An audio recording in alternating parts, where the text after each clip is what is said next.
Dans un précédent tutoriel, nous avons pris l'hypothèse que nous étions composés de trois dimensions: l'être, la personnalité, nos rôles sociaux. Nous partons maintenant du postulat que nous sommes composés de trois plans: nos pensées, nos émotions, nos comportements ou nos actes. Nous sommes responsables de nos pensées, de nos émotions et de nos actes. S'il est assez facile de le concevoir pour les pensées et les actes, certains croient que ce sont les autres qui déclenchent nos émotions. Nos émotions sont déclenchées par nos observations des faits et par notre imagination. Celles provenant de notre imagination, de notre interprétation de l'observation, constituent l'émotionnel, auquel nous allons essayer de donner de moins en moins d'emprise au fil du temps. Dans un contexte donné, une observation d'un comportement soulève un certain type d'émotion.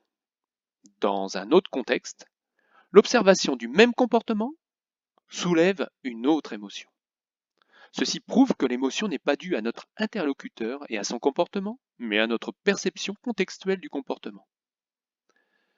Prenons un exemple. Frustré d'une journée de travail, vous rentrez chez vous où votre conjoint ou vos enfants écoutent une musique assez forte. Vous vous mettez alors en colère en leur demandant de baisser le son, que vous avez besoin de calme.